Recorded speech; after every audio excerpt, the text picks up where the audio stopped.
James Stewart as the six-shooter.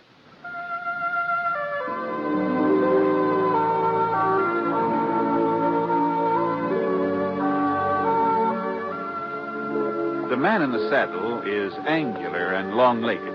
His skin is sun-dyed brown. The gun in his holster is gray steel and rainbow mother-of-pearl, its handle unmarked. People call them both the six-shooter.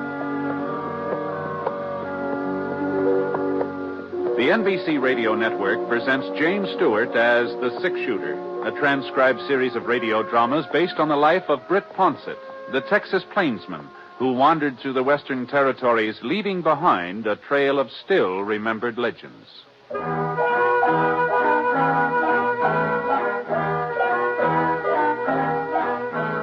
There was a nip in the air, not a freezing, biting, angry nip, but a sort of tingle that made the morning stars shimmer and swung them out of their orbits a little closer to the earth. Oh, it was a winter nip, all right, but not a hard winter. Not a winter when the cattle would come down from the high places, poking their noses into the ice-encrusted ground. It was a mild winter nip, mild enough so that the breath of the boy on the pinto turned only a faint gray as he rode toward the campfire where the man was sitting. Howdy. Hello, mister. I see your fire. I thought maybe you wouldn't mind if I gave my pony a chance to warm up. Sure. Make yourself home. Oh, easy, Black, easy. You heading for Thompson's Corners, mister? That's right. I just came from there. Oh, why, you must have been riding all night. Oh, just about. You see, I'm running away from home. Oh, that's so. Seems kind of a funny thing you'd pick this time of year to run away. So close to Christmas, I mean. I hate Christmas. Oh? It's just for kids, anyhow. Well... I heard Aunt Millie say so. Christmas is for children, that's what she said. Johnny's old enough to do with all that fuss and nonsense. I heard her tell Mr. Franklin that. Oh, you don't live with your folks, huh, Johnny? No, sir. They died about 8 months ago. Oh, I see. Christmas was all right when I was with them. Of course, I was a lot younger then. Oh, yes. It just beats me the way folks take Christmas so serious. Well, I don't know. As if getting presents made any difference. As if I really cared about that knife. Why, is that what you wanted, a pocket knife? I don't want a knife. I don't want anything. I just wish there wasn't any Christmas, that's all. Uh-huh. Well, I guess you aren't the first person to feel that way. You know, it seems to me I remember reading a story once about a fellow who felt the same way about Christmas you do. Just didn't have any use for it. What happened to him? Well, I doubt if I can call it to mind after all this time, but as I recollect, now mind you, this may not be word for word, but as I recollect, the man that it was about, the one that hated Christmas, that is, well, he was a real skinflint, he was. He just as stingy as they come. His name was, let me see, Eben, something like that.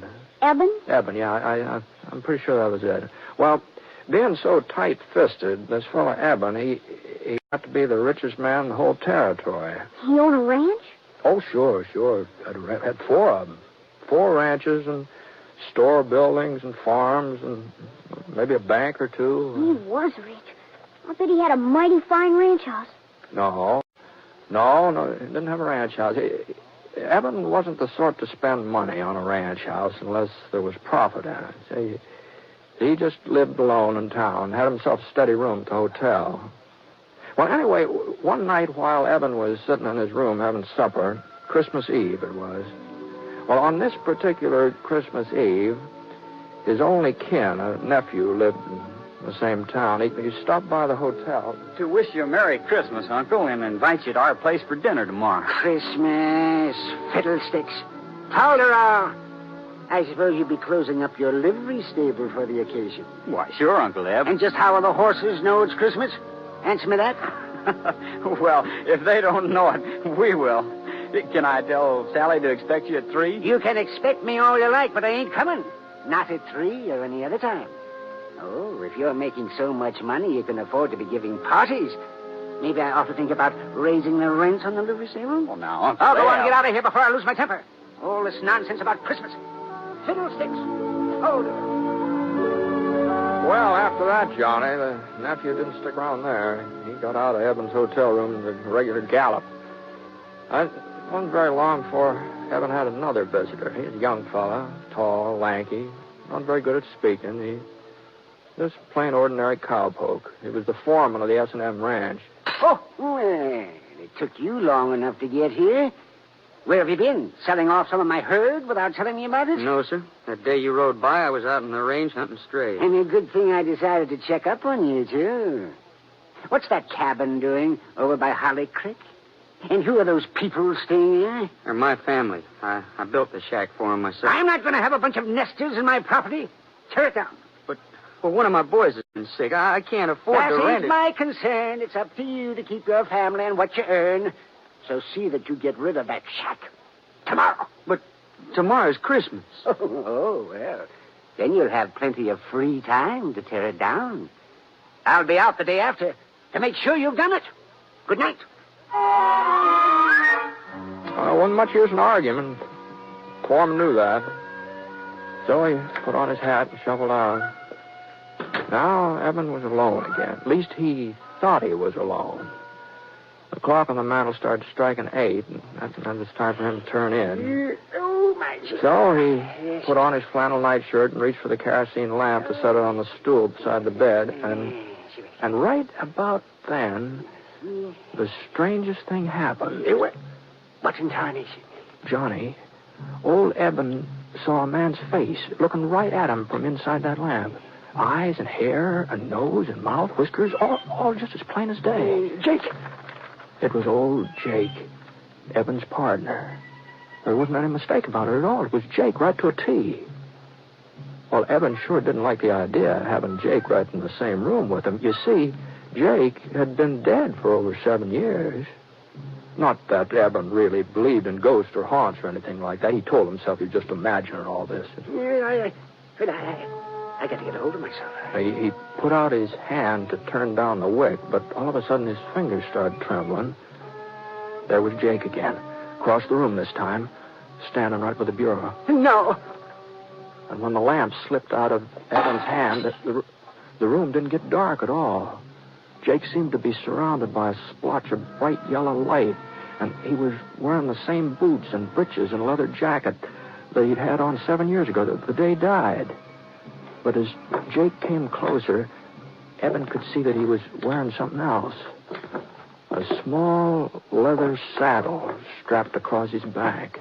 And hanging down from it were 2 saddlebags stuffed so full of gold nuggets and mortgage papers and land grants that Jake could hardly drag him across the floor. You recognize me, Eben? Oh, sure, Jake. Why, sure. I'd never forget you, but... Well, what are you doing here? And why are you wearing that getup? Always thinking about land and money. Always scheming and conniving. That's why I wear it. And that's why I've come to warn you, Eben. The saddle you're fixing up for yourself is even heavier than mine. But I don't know what you mean, Jake. I ain't done no wrong. I ain't never done folks no wrong. Have you ever done them any good? Any good at all? Oh, why, sure. I've worked hard. I've saved my money. I ain't been a burden on anybody. Why, you should see our ranches, Jake. Oh, the way I've built them up. I have seen them many times. And I've seen a lot more than that, too. That's my punishment. To spend eternity traveling around, seeing mankind with its trials and tribulations, with its joys and hopes. Is that so terrible? Oh, Eben, to watch him and not be able to help him. You'll find out how terrible it is. You'll find out. There must be some way of avoiding this. You always were my friend. Jake, tell me what to do. Eben, you've got to find out for yourself. But how? Tonight, at 1 o'clock, you'll be haunted by a ghost. Another ghost? Pay him heed, Eben. Pay him some heed. Wait, Jake. Don't leave me without it. Jake. The yellow light sort of faded away, and the ghost was gone. It was just like he hadn't even been there. And then And then something caught the corner of Eben's eye, a little glimmer on the floor, and he bent over to pick it up. A gold nugget. Oh, now where on earth did it... Oh. And then he remembered. Those saddlebags of Jake's, they'd been filled clear to the brim with gold nuggets.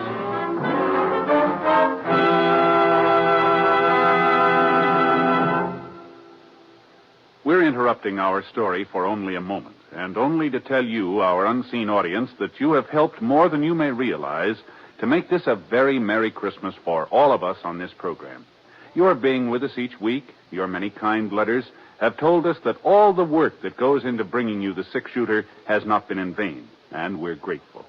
So, friends, from all of us, Jimmy Stewart and the cast, our writer, our director, engineers, and sound technicians, our best wishes for a happy holiday season. Oh, yes, and before I forget it, beginning December 31st, the six-shooter will be on the air on Thursdays instead of Sundays. That's beginning Thursday the 31st.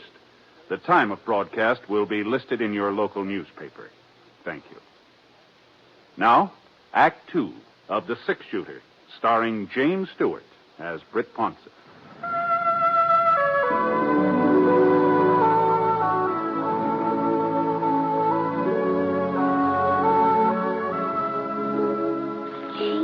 A gold nugget. Then Jake's ghost really had been there, huh, mister? Yeah, there just wasn't any doubt about it, Johnny. Oh, what happened then? Did the other spook turn up? The one Jake said was coming to see Evan? Oh, sure, Johnny, sure, yeah. He was right on time, too.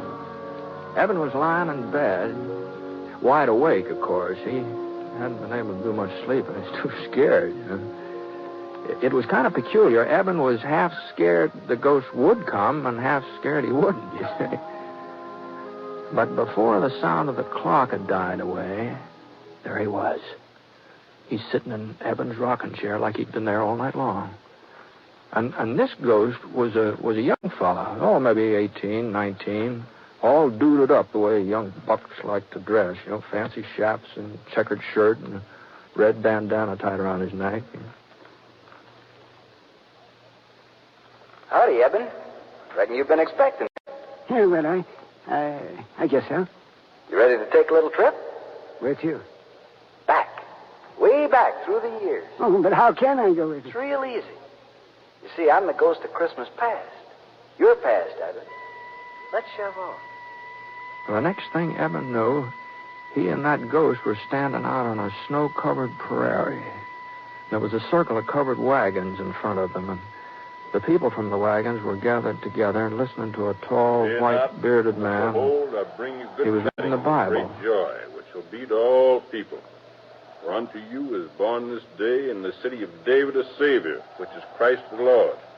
And this shall be a sign unto you. You shall find a baby. The ghost turned and pointed to a boy sitting away from the others on the tailboard of one of the wagons. Small boy, about 10 years old, with hollow cheeks and his eyes all red from crying. Oh no.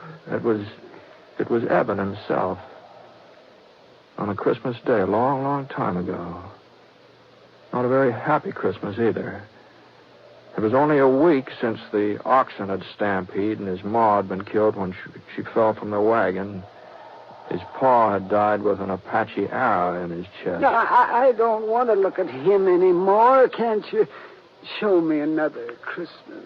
Well, it was no sooner said than done. Now Eben and the ghost were in a bunkhouse. And Eben saw himself again. Oh, he's 10 years older than the boy on the prairie, but he was lying on a blanket staring up at the ceiling. And then his pal Jake came running in, all out of breath. Come on, Ed. Get a clean shirt on. We got us an invite to a party. Huh? Yeah, the boss is throwing a big shindig. He says he'll fire us if we don't show up. Eben couldn't help remembering that party. Oh, the roast beef and the baked ham and square dancing and the pretty girls in their calico. He couldn't help saying out loud to the ghost. Oh, dear. How I wish I'd... What was that, Eben? Nothing, Mr. Spirit. Nothing. I was just remembering how I treated my foreman today. That's all. After that, the ghost took Eben to 3 or 4 more of his old Christmases, and none of them were very happy. Especially that Christmas when the young schoolmarm, sitting on the horsehair sofa, had unwrapped a tiny box Eben gave her and then handed it back to him. It's a lovely ring, Eben, but I can't wear it. Well, you're not courting somebody else. No, Eben, but you are. You're courting something else. Bill. Land and money, cattle, profits. They mean more to you than I ever would. I'm sorry. Mr. Ghost, no more of the past. Please, I've seen enough. A man wants to forget. Sure, Evan. Whatever you say. And before Eben could blink his eyes, he was right back in the hotel room. But once he got there, he blinked real hard because all of a sudden the ghost was becoming a different person.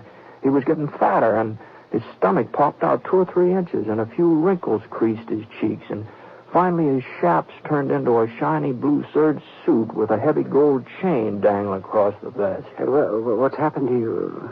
Why are you so different now? You seem to be getting tired of the past, so I thought we might take a gander at the present, if you've got no objections. Well, the hotel room just melted away, and Eben was looking at that cabin his foreman had built on Holly Creek. Well, that cabin sure was crowded.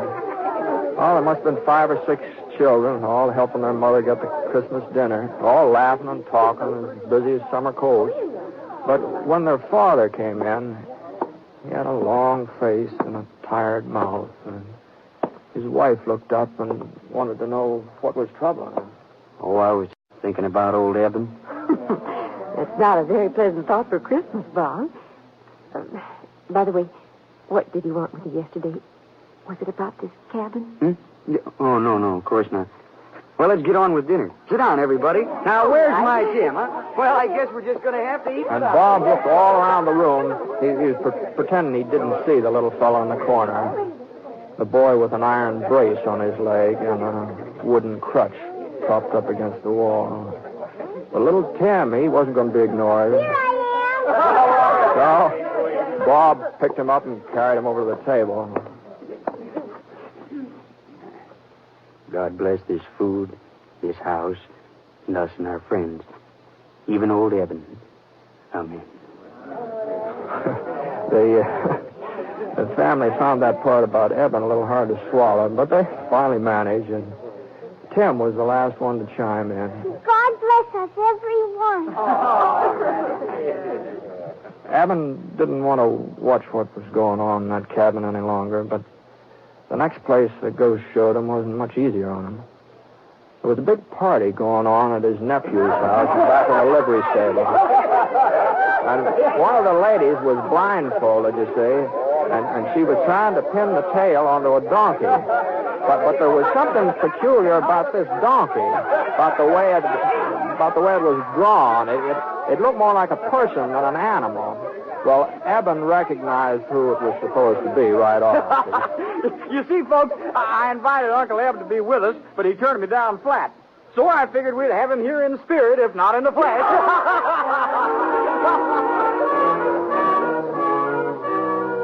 Right back in the hotel room again. That's where Eben found himself. Spirit, you showed me the past and the present. What's left to see? The future, Eben. The future. And that's how Eben came to see a Christmas of the future. A cold, brittle Christmas. And there were 2 men standing on a street corner, their coat collars turned up so to keep out the snow. Oh, he's dead, all right. Dead as a doornail. Sure is a Christmas present I never expected. At least whoever handles his property won't be as hard to deal with as he was. Wonder if they'll bother giving him a funeral. And in a frame house over on the side street in the edge of town, a woman was speaking to her husband. Sonny, to me, he's been dead for years. Well, I haven't even thought of him since I don't know when. And yet, you know, once I was real fond of him. Funny, isn't it? Ghost. Who are they talking about? Those men on the street. That woman I used to know. Who is it that's dead? Tell me. And the ghost slowly turned and stretched out a long, thin, bony finger. And there, right at the end of that finger, was a tombstone, all covered with weeds. Eben could barely make out the name that was carved on it. Ebenezer Scrooge. No. What's this? Where am I? You know what? He was right in his own bed, in his own nightshirt, and the sun was streaming through the frosted windows. But Eben didn't stay there very long, not for very long. He got into his boots and trousers as fast as he could, and he dashed down the stairs, out into the street. Well, you see, the stores being closed gave Eben quite a problem. Well, he'd just have to make Fuzzy Wagner open the butcher shop up, that's all. Of course, Fuzzy didn't have much choice, seeing as how the shop was located in one of Eben's buildings. And when Eben told him what he wanted, a turkey and a ham, well... No. I'd better make it 2 hams and send them out to the cabin on the S&M ranch. And they're not to know that I ordered them. You understand, Fuzzy? Here's the money and a little extra for your trouble. Well, before Fuzzy could get his jaw shut up again, Eben was on his way, and he headed right straight out to his nephew's house. And Eben was the life of the party, too. Well, the way he carried on, he's laughing and making jokes and telling stories on himself, and he insisted that they use that donkey with his face on it when they played games, you know. Yes, because that's what I've been all these years. A real 4-footed, long-eared donkey. And the next morning, though, that's what Eben enjoyed the most.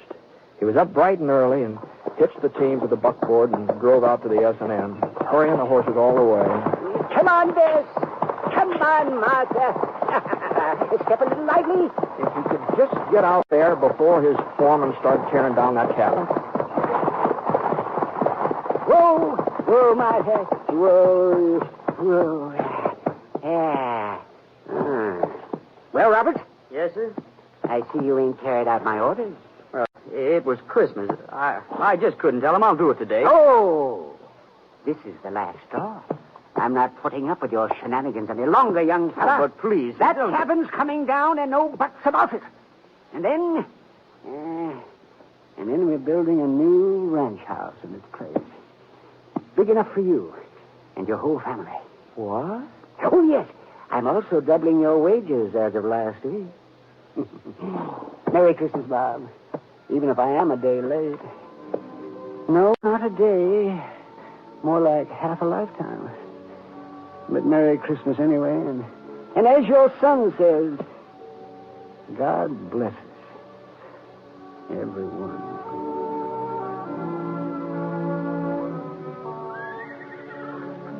Well, that's the way things worked out, Johnny, more or less. Well, that's a fine story, Mr. Real fine. I reckon I know why you told it to me. How's that? So that I'd understand about Christmas and how important it is to do for other people instead of just thinking about yourself. Well, no. I didn't have that in mind especially. The story just happened to come into my head, that's all. Well, maybe if I had to give Aunt Millie something, a present maybe. Oh, shucks, what could I give her? I don't have no money. Well, of course, there are lots of things that don't cost a penny, not a single red cent, you know. Huh? Well, now, let's see. Take that little spruce over there. It'd be real easy to cut that down, and with a little fixing and maybe a few doodads from around the house. I'll bet you can make a Jim Dandy Christmas tree over there. I suppose so, but what's good of a tree without something to put under it? Oh, yeah, I see what you mean. Johnny, you don't happen to know Jim Bender, do you? In Thompson's Corner and his 3 daughters? He's only got 2, mister, Sarah and Emily. Oh, that's so. I was spending Christmas with them. It looks like I'm carrying an extra present. It's a real pretty little red bonnet with feathers on it. I couldn't take it, mister. Oh, no. I wasn't thinking of giving it to you, Johnny. But I was sort of hoping that you'd show me the trail from here on in. Of course, it would mean you're turning around going back home, but if I was to cause you changing your plans, I'd feel obligated to pay you back some way, you know. Well, It would be only fair. Trouble is, I haven't got much money, so if you wouldn't mind accepting the bonnet instead, you'd be doing me a real favor, Johnny.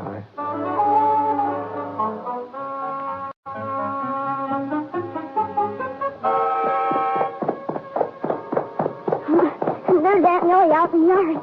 Oh, she looks mad in a wet hen. Well, there is a resemblance. I'll have to admit that. Where in tarnation have you been, John Cartville? I've been looking high and low for you since dawn. Well, I just went for a little ride, Aunt Millie, to get us a Christmas tree, see? Christmas tree? Fiddlesticks. This gentleman won't cut it down. I'll just take it inside. Be right back, mister. If we had any use for a Christmas tree. I suppose he's figuring there'll be a whole lot of presents under it. No, don't think so. But just between you and me, I got a hunch there'll be at least one person waiting for somebody. What are you talking about? Oh, no. It wouldn't be fair for me to speak out before Christmas. You know that. You don't mean he's got something for me? No. You mustn't get too curious so early. But I thought he didn't like me. I thought he just hated having to live here with an old maid. I guess I just don't know nothing about kids. Nothing at all. I don't deserve to get... Well, I think I'd better get moving along. Say goodbye to Johnny for him, will you? And I wonder if you'd give this to him. Hmm? Here, tell him the little blade on it's kind of dull, but... A pocket knife? Yeah. Now, how did you know? So long, man. Oh, God bless you, mister. And Merry Christmas. Merry Christmas.